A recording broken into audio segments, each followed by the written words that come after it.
अवनी को गिरफ्तार किया जाएगा क्योंकि दोस्तों, शीतल की किडनैपिंग के जुर्म में अवनी को हिरासत में लिया जाता है।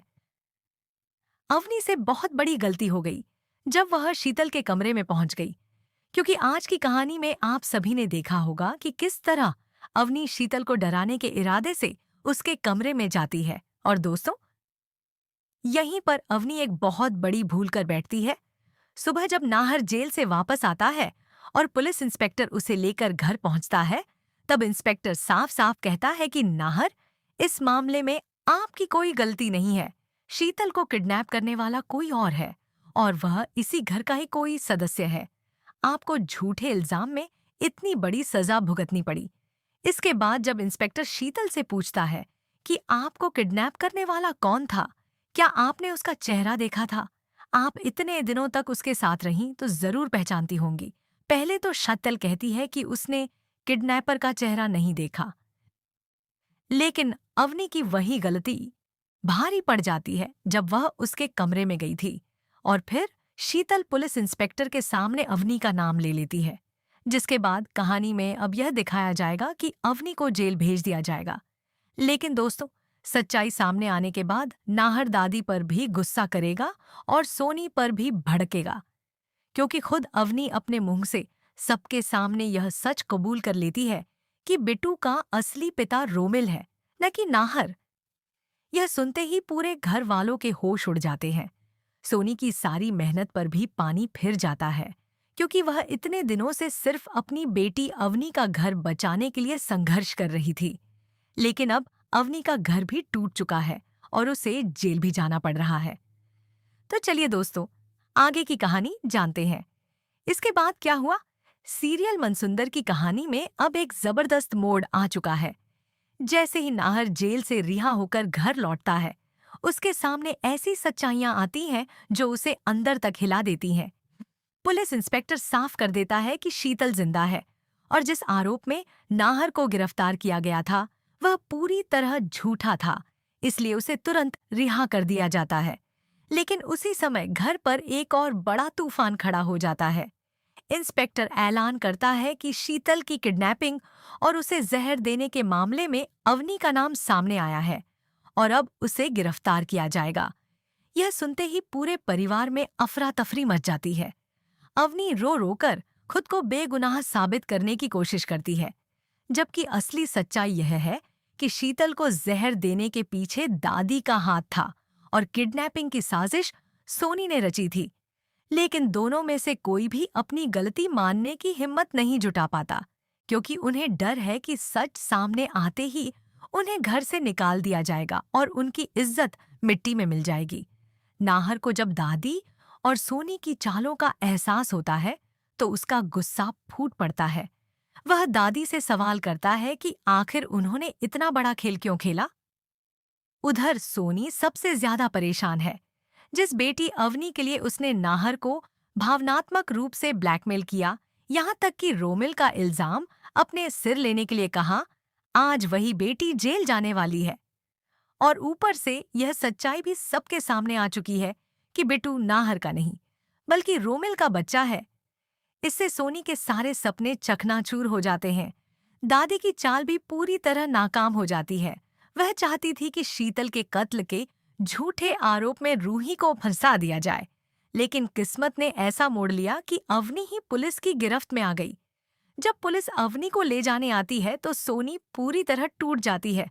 वह दौड़कर रूही के पैरों में गिर जाती है और रोते हुए कहती है, मेरी बेटी को बचा लो, उसका छोटा सा बच्चा है, वह जेल की सजा नहीं सह पाएगी। लेकिन अब रूही पहले जैसी मासूम नहीं रही। उसे सारी सच्चाइयों का पता चल चुका है। वह जानती है कि उसके खिलाफ कितनी बड़ी साजिश रची गई थी। अब देखना यह है कि क्या रूही अवनी की मदद करेगी या फिर न्याय को अपना रास्ता तय करने देगी। इस बार रूही किसी और का इल्जाम अपने सिर लेने के लिए तैयार नहीं होती। वह साफ शब्दों में कह देती है कि सच जरूर सामने आएगा, लेकिन वह झूठ का बोझ अब और नहीं उठाएगी। इसके बाद पुलिस अवनी को हिरासत में ले लेती है। अवनी रोती बिलखती रह जाती है, जबकि नाहर असहाय खड़ा सब कुछ देखता रहता है। घर का माहौल पूरी तरह बिखर जाता है। लेकिन कहानी का असली मोड़ अभी बाकी है। धीरे धीरे ऐसे सबूत सामने आने लगते हैं जो सीधा इशारा दादी और सोनी की ओर करते हैं। और जब यह सच पूरे परिवार के सामने आएगा कि शीतल को जहर देने और उसका किडनैप करवाने की असली साजिश इन्हीं दोनों ने रची थी, तब सबके पैरों तले जमीन खिसक जाएगी। नाहर को भी यह एहसास होगा कि जिन लोगों पर उसने आंख मूंद कर भरोसा किया, वही उसके घर को तोड़ने में लगे हुए थे। फिलहाल अवनी की गिरफ्तारी ने कहानी को एक नए मोड़ पर ला खड़ा किया है। अब सबकी नजरें इस बात पर टिकी हुई हैं कि आगे क्या होगा। और सच में नजरें टिकनी भी चाहिए, क्योंकि मनसुंदर की कहानी में इतने बड़े खुलासे हो रहे हैं और इतने राज सामने आ रहे हैं जिनका अंदाजा दर्शकों ने कभी नहीं लगाया होगा। कहानी में किसी ने भी नहीं सोचा था कि अवनी इतना बड़ा कदम उठा सकती है, लेकिन अवनी की सबसे बड़ी गलती यही थी कि वह शीतल के कमरे में चली गई। यहीं से वह फंस गई, जबकि असली साजिश की मुख्य सूत्रधार दादी और सोनी थीं। सारे खेल की पटकथा उन्होंने ही लिखी थी। फिर भी सजा अब अवनी को मिलने वाली है। दादी को इस बात से कोई खास फर्क नहीं पड़ता। वह भीतर ही भीतर खुश है कि उनकी सच्चाई अभी तक सामने नहीं आई। लेकिन सोनी अपनी बेटी अवनी की गिरफ्तारी से बेहद परेशान है।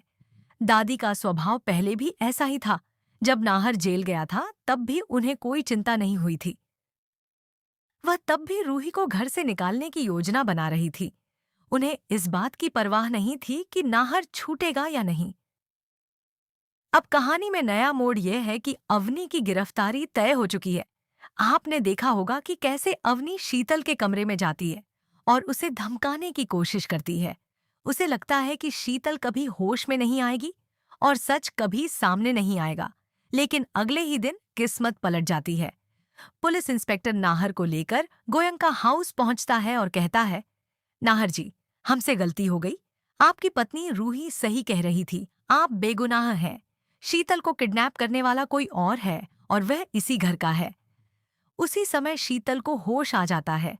पुलिस इंस्पेक्टर पूछते हैं कि क्या शीतल बयान देने की हालत में है। रूही बताती है कि उसे होश आ चुका है। फिर इंस्पेक्टर शीतल से सवाल करते हैं, आपको किडनैप करने वाला कौन था? क्या आपने उसका चेहरा देखा? पहले तो शीतल किडनैपर का चेहरा नहीं पहचान पाती थी, लेकिन अवनी की वही गलती, उसका कमरे में जाकर धमकाना, अब उसके खिलाफ सबूत बन जाती है। शीतल को लगता है कि जो उसे धमकाने आई थी वही इस साजिश के पीछे है और वह पुलिस के सामने अवनी का नाम ले लेती है। यहीं से अवनी की उलटी गिनती शुरू हो जाती है। नाहर को रिहा कर दिया जाता है और शीतल की किडनैपिंग के मामले में अवनी को गिरफ्तार करने की तैयारी शुरू हो जाती है। ये सुनकर सोनी बुरी तरह घबरा जाती है। उसे समझ नहीं आता कि अब अपनी बेटी को कैसे बचाए। दादी भले शांत दिख रही हो, लेकिन आने वाले समय में सच का तूफान सब कुछ बदल देने वाला है। क्योंकि दोस्तों, सोनी ने जिस अवनी के लिए इतना बड़ा खेल रचा, उसी अवनी की किस्मत अब उसके सामने खड़ी है। रोमिल के पाप को नाहर के सिर मढ़ दिया गया है। शीतल को रास्ते से हटाने की कोशिश की गई। रूही को बदनाम करने और घर से बाहर निकालने की साजिश रची गई। हर किसी को फंसाने की चाल चली गई। लेकिन आज वही अवनी जेल जाने की कगार पर खड़ी है। आप लोगों ने कहानी में देखा होगा कि आखिरकार अवनी खुद सबके सामने यह सच बता देती है कि बिट्टू का असली पिता रोमिल है, न कि नाहर।